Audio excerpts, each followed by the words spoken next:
Hello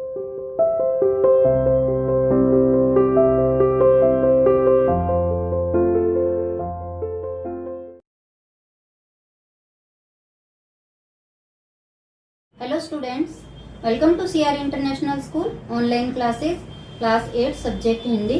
कैसे हो बेटा? आशा करती हूँ सभी अपने घर पर स्वस्थ होंगे, सुरक्षित होंगे। आज हम अपनी हिंदी की क्लास में जो हमारा चैप्टर 5 नई समस्याएं हमने शुरू कर रखा था उसी को कंटिन्यू करते हैं। यहाँ हम आज पेज नंबर 78 से पेज नंबर 84 हाफ तक आज हम उसकी रीडिंग लगाएंगे। ठीक है बेटा, चलिए हम इसकी रीडिंग लगाते हैं।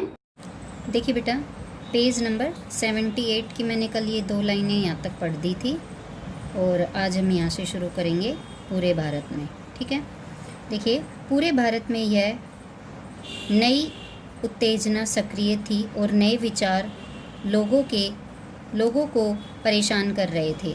भारत विदेशी तत्वों को आत्मसात करने का प्रयास कर रहा था और इस प्रक्रिया में थोड़ा बहुत खुद भी बदल रहा था। इसी बीच कुछ नए ढंग के सुधारक खड़े हुए जिन्होंने इस समन्वय का जानबूझकर समर्थन किया और अक्सर वर्ण व्यवस्था की निंदा या उपेक्षा की। 15वीं शताब्दी में दक्षिण में रामानंद और उनसे भी अधिक प्रसिद्ध शिष्य कबीर हुए। कबीर की सांख्या और पद आज भी बहुत लोकप्रिय है। उत्तर में गुरु नानक हुए जो सिख धर्म के संप्रदाय माने जाते हैं। पूरे हिंदू धर्म पर इन सुधारकों के नए विचारों का प्रभाव पड़ा और भारत में इस्लाम का स्वरूप भी दूसरे स्थानों पर उसके स्वरूप में किसी हद तक भिन्न हो गया। इस्लाम के एकेश्वरवाद ने हिंदू धर्म को प्रभावित किया और हिंदू के अस्पष्ट बहुदेववाद का प्रभाव भारतीय मुसलमानों पर पड़ा। इनमें से अधिकतर भारतीय मुसलमान ऐसे थे जिन्होंने धर्म परिवर्तन किया था और उनका पालन पोषण प्राचीन परंपराओं में हुआ था और वे अब भी उन्हीं से घिरे थे। उन्हें बाहर से आने वालों की संख्या अपेक्षाकृत कम थी।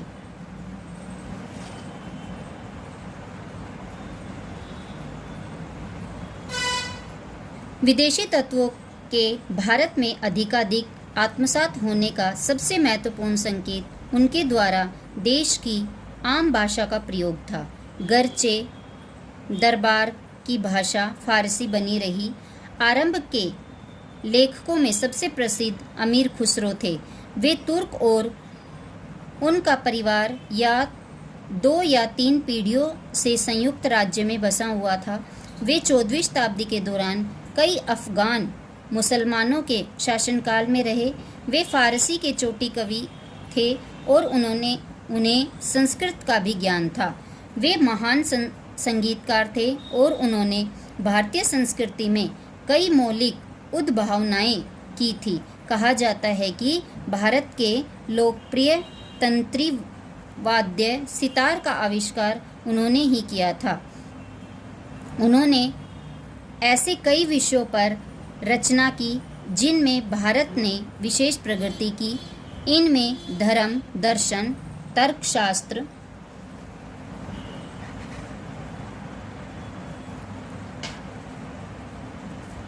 भाषा और व्याकरण के अतिरिक्त संगीत, गणित, विज्ञान और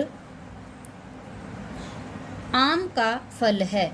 उनकी प्रसिद्धि का आधार उनके लोक प्रचलित गीत हैं जिन्हें उन्होंने बोलचाल की सामान्य हिंदी में लिखा था। उन्होंने ग्रामीण जनता से केवल उनकी भाषा ही नहीं ली बल्कि उनके रीति रिवाज और रहन सहन के ढंग का भी वर्णन किया। उन्होंने विभिन्न ऋतुओं और जीवन के विभिन्न पहलुओं पर गीत लिखे। वे गीत अब भी उत्तर और मध्य भारत के किसी भी गांव या नगर में सुनाई पढ़ सकते हैं। अमीर खुसरो ने अनगिनत पहेलियां भी लिखी। अपने लंबे जीवन काल में ही खुसरो अपने गीतों और पहेलियों के लिए बहुत प्रसिद्ध हो गए थे। ऐसी कोई और मिसाल नहीं मिलती जहां 600 साल पहले लिखे गए गीतों की लोकप्रियता आम जनता के बीच बराबर बनी रही हो और बोलों में बिना परिवर्तन किए वे अब भी उसी तरह गाए जाते हों। अगली हेडिंग आती है बेटा यहाँ पर, बाबर और अकबर, भारतीयकरण की प्रक्रिया।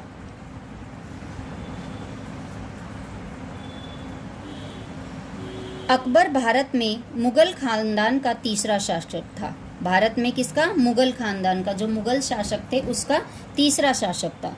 फिर भी साम्राज्य की बुनियाद उसी ने पक्की की। उसके बाबा ने दिल्ली के सिंहासन पर 1526 ईस्वी में विजय प्राप्त कर ली थी। भारत में आने के 4 वर्ष के भीतर ही बाबर की मृत्यु हो गई। उसका अधिकतर समय युद्ध में और आगरा में एक भव्य राजधानी बनाने में बीता। यह काम उसने कुस्तुतुनिया के एक प्रसिद्ध वास्तुशिल्पी को बुलाकर कराया। बाबर का व्यक्तित्व आकर्षक है।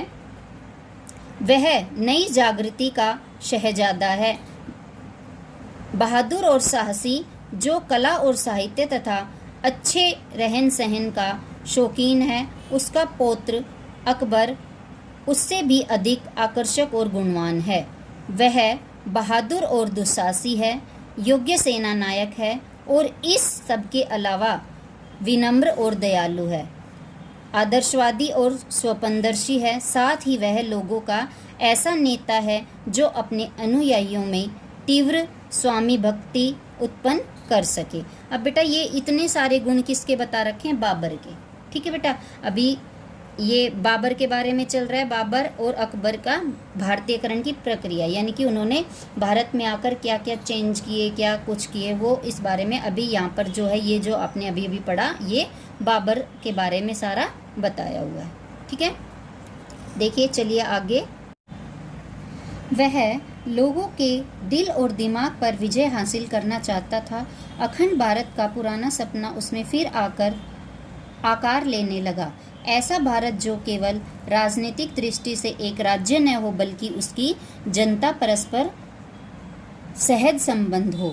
1556 ईस्वी से आरंभ होने वाले अपने लंबे शासन के लगभग 50 वर्ष के दौरान वह बाबर इसी लक्ष्य की पूर्ति के लिए कोशिश करता रहा।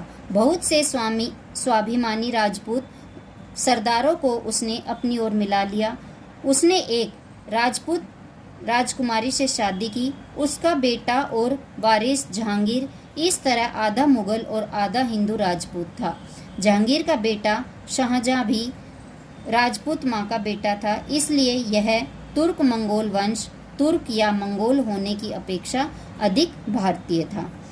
राजपूत घर से संबंध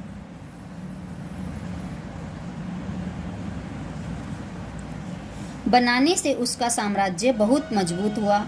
इस मुगल राजपूत सहयोग ने जो बाद के शासकों के शासन में भी इसी तरह चलता रहा, केवल सरकार, प्रशासन और सेना को ही नहीं, कला, संस्कृति और रहन सहन को भी प्रभावित किया।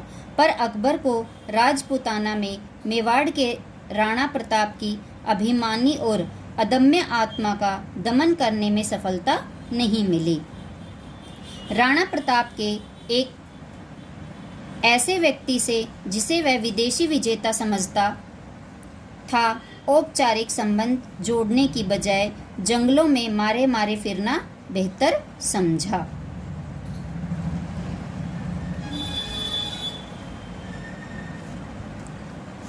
अकबर ने अपने चारों ओर अत्यंत प्रतिभाशाली लोगों का समुदाय इकट्ठा किया था, जो उसके आदर्शों के प्रति समर्पित थे। इन लोगों में फौजी और अब्दुल फजल नाम के 2 मशहूर भाई, बीरबल, राजा मान सिंह और अब्दुल रहीम खान खाना शामिल थे। उसने एक ऐसे नए समन्वित धर्म की शुरुआत करने का प्रयत्न किया जो सबको मान्य हो। स्वयं अकबर निश्चित रूप से हिंदुओं में उतना ही लोकप्रिय था जितना मुसलमानों में। मुगल वंश भारत में इस तरह स्थापित हुआ जैसे वह भारत का अपना वंश हो। अगली हेडिंग आती है बेटा यहाँ पर, यांत्रिक उन्नति और रचनात्मक शक्ति में एशिया और यूरोप के बीच अंतर। अकबर के दरबार में पुर्तगाली जेसुइट बताते हैं कि उनकी दिलचस्पी बहुत सी बातों में थी और वह उन सब के बारे में जानकारी हासिल करना चाहता था। उसे सैनिक और राजनीतिक मामलों का पूरा ज्ञान तो था ही, साथ ही बहुत सी यांत्रिक कलाओं का भी। फिर भी यह अजीब बात है कि उसकी जिज्ञासा एक बिंदु पर जाकर रुक गई। यदि अकबर ने इस तरफ ध्यान दिया होता और पता लगाया होता कि संसार के दूसरे हिस्सों में क्या हो रहा है, तो उसने राजनीतिक परिवर्तन की बुनियाद रख दी होती। लेकिन उसके सामने बड़ी समस्या यह थी कि वह इस्लाम के साथ राष्ट्रीय धर्म और लोगों के रीति रिवाजों का मेल करा के राष्ट्रीय एकता कैसे कायम करे। इस तरह भारत की सामाजिक स्थिति में अकबर भी कोई बुनियादी अंतर पैदा नहीं कर सका और उसके बाद भारत ने फिर अपना गतिहीन और अपरिवर्तनशील जीवन अपना लिया।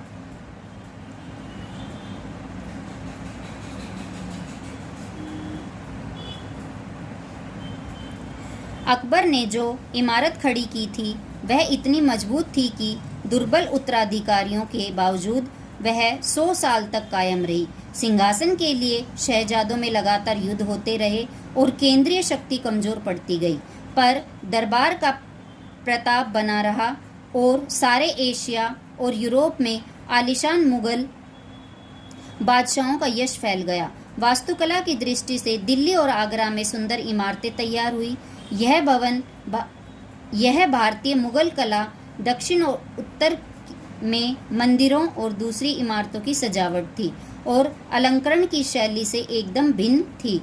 प्रेरित वास्तुकारों और निर्माताओं ने आगरा में ताजमहल को मोहब्बत भरे हाथों से खड़ा किया। उत्तर पश्चिम से आने वाले आक्रमणकारियों और इस्लाम का भारत पर बहुत प्रभाव पड़ा। इस टकराहट ने उन बुराइयों को खोल कर रख दिया जो हिंदू समाज में घर कर गई थी। जात पात की सड़ांध, मतलब जो जाति पाति का भेदभाव होता था उसको बोल रहे हैं। सड़ांध मतलब होती है बदबू। अछूत प्रथा और अलग अलग रहने की बेढब प्रवृत्ति, इस्लाम के भाईचारे और अपना मानने वालों के बीच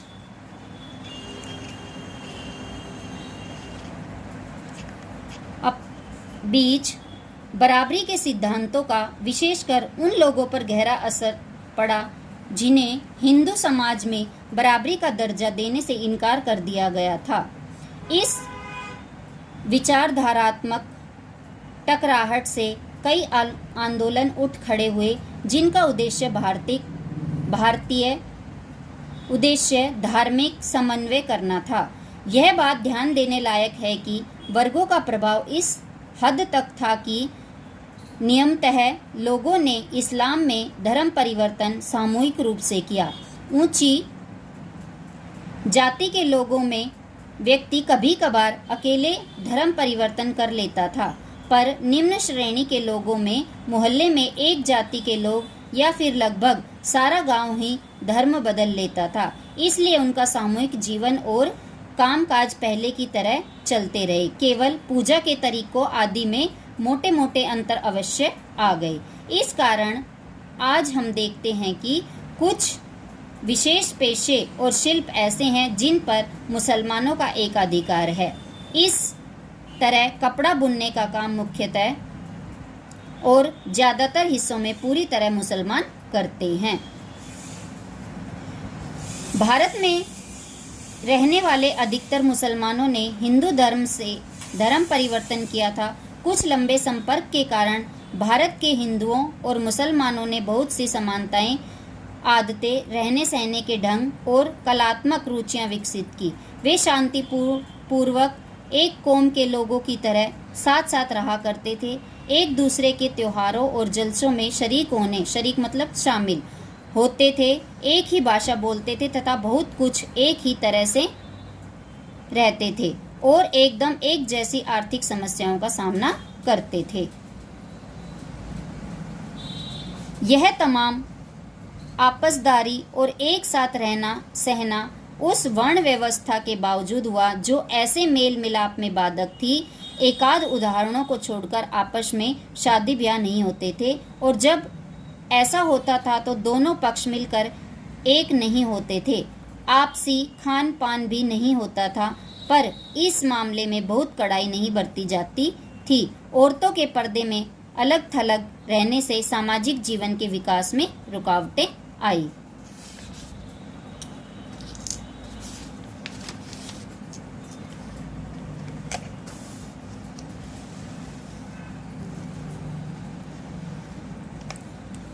गांव की आम जनता में अर्थात आबादी के बड़े हिस्से में जीवन मिला जुला था और उनमें सामूहिकता कहीं अधिक थी। गांव के सीमित घेरे के भीतर हिंदू और मुसलमानों के बीच गहरे संबंध थे। वर्ण व्यवस्था से कोई बाधा नहीं होती थी और हिंदुओं ने मुसलमानों को भी एक जात मान लिया था। वे एक दूसरे के त्योहारों में शरीक होते थे और कुछ अर्ध धार्मिक से त्योहार दोनों के बीच समान रूप से मनाए जाते थे। उनके लोकगीत भी एक ही थे, जिनमें से ज़्यादातर लोग किसान, दस्तकार और शिल्पी थे। मुगल शासनकाल के दौरान बहुत से हिंदुओं ने दरबार की भाषा फारसी में पुस्तकें लिखी, यानी कि दरबार की भाषा जो वहाँ पर राजकाज में, शासन में जो बोली जाती थी दरबार में, वो भाषा। इनमें से कुछ पुस्तकें कालजयी रचनाएं मानी जाती है। इसी कारण मुसलमान विद्वानों ने फारसी में संस्कृत की पुस्तकों का अनुवाद किया और हिंदी में लिखा। हिंदी के सबसे प्रसिद्ध कवियों में दो हैं, मलिक मोहम्मद जायसी जिन्होंने पद्मावत लिखा, और अब्दुल रहीम खान खाना जो अकबर दरबार के अमीरों में से थे और उनके संरक्षक के पुत्र थे। खान खाना अरबी, फारसी और संस्कृत तीनों भाषाओं के विद्वान थे और उनकी हिंदी कविता का स्तर बहुत ऊंचा था। कुछ समय तक वे शाही सेना के सिपह सालार रहे। फिर भी उन्होंने मेवाड़ के उन राणा प्रताप की प्रशंसा में लिखा जो बराबर अकबर से युद्ध करते रहे और उनके सामने कभी हथियार नहीं डाले। देखिए बेटा, मैंने आपका पेज नंबर 84 तक, हाफ तक मैंने पढ़ दिया है यहाँ। अब इसके आगे हम अपनी अगली क्लास में पढ़ेंगे। तब तक के लिए bye, have a nice day.